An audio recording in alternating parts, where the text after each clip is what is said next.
I'm Jeff with ArmadilloPepper.com. Today I'm going to do something that's really special. We're going to make a standing rib roast, or what some people call a ribeye roast, or even a prime rib. The technique we'll use today is reverse sear this guy, meaning we'll cook it low and slow till it gets up to around 125 or so, and then we'll crank up the grill and sear it.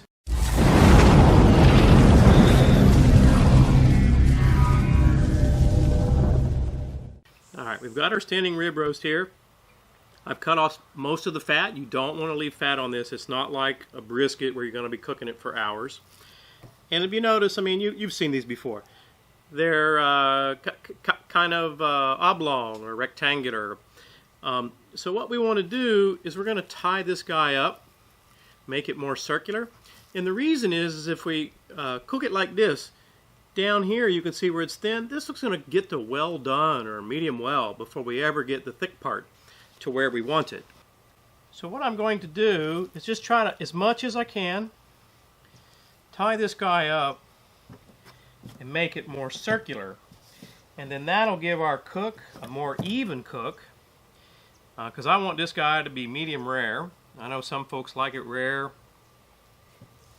but we just want to have it more circular, and then that'll give us closer to a medium rare throughout the standing rib roast.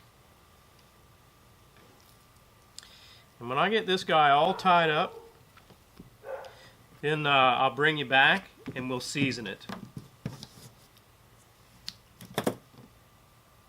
To season this ribeye roast or standing rib roast, whatever you want to call it, I'm going to use this Oak Ridge Black Ops brisket rub.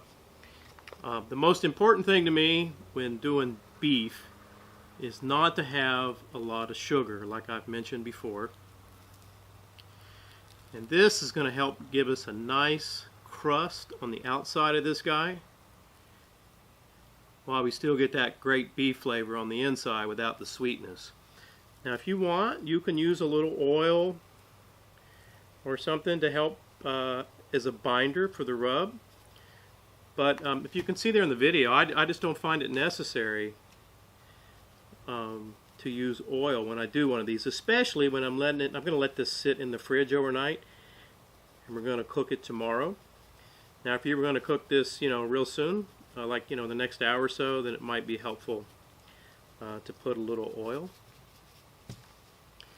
We'll get this guy all seasoned up, and then I'll wrap it in plastic wrap, put it in the fridge, and then we're going to pick this back up tomorrow when we cook this guy. How long? It's been about 18 hours. I just got this guy out of the fridge. And we're going to reverse sear it. I'm not going to let it sit out for a couple of hours or an hour and come up to temperature. The fact of the matter is it'll take on more smoke as it's cold. So I'm just going to touch it up with some of this Black Ops brisket rub that we put on it. And I'm not expecting this cook to take but an hour and a half, 2 hours, because we want to finish this guy off when it gets to about medium rare. And so we'll get this guy on the smoker just as soon as I get it touched up.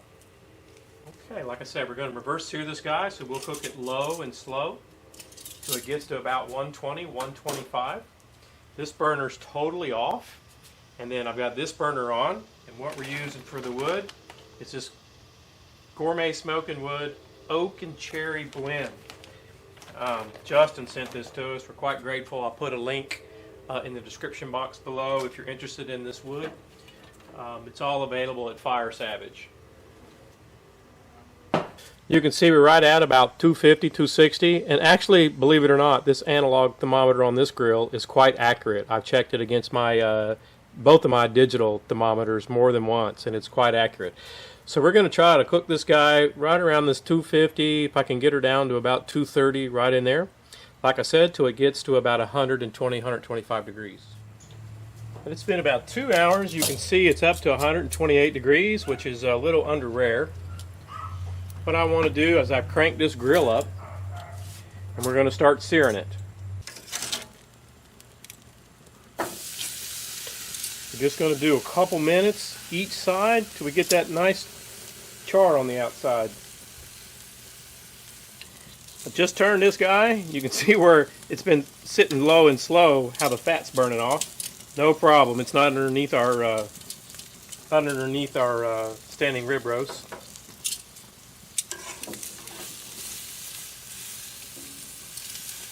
You just want to get each side of this guy so it gets that nice crispy char on it. Okay, it's up to 131 as you can see. I'm going to get this guy off of here because the temperature is going to continue to rise for the next 15 or 20 minutes. Okay, total cook time for this guy was just a little over 2 hours. Let's get these strings off. Showing you, it looks great, color looks great, smells good. Alright, let's give this guy a try.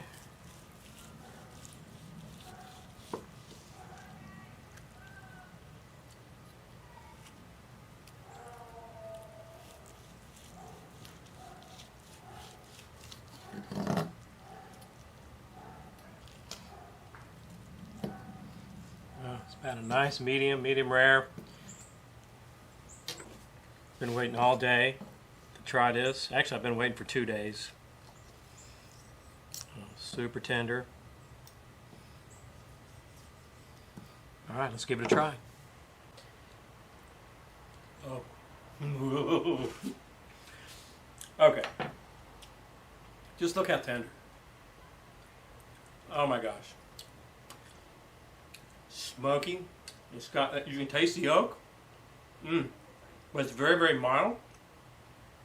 I don't taste a lot of the sweetness from the cherry. Oh. This is beef the way it was meant to be. That outside's got that nice crispy flavor from that brisket rub we used from Oak Ridge. Oh my gosh, is it ever tender. Hey, this is the way, if you're going to do a standing rib roast or prime rib roast, whatever you want to call it, ribeye roast, reverse sear it. Thanks for watching another episode. My name is Jeff. If you've got any questions, just leave a comment down below. Hit the subscribe button.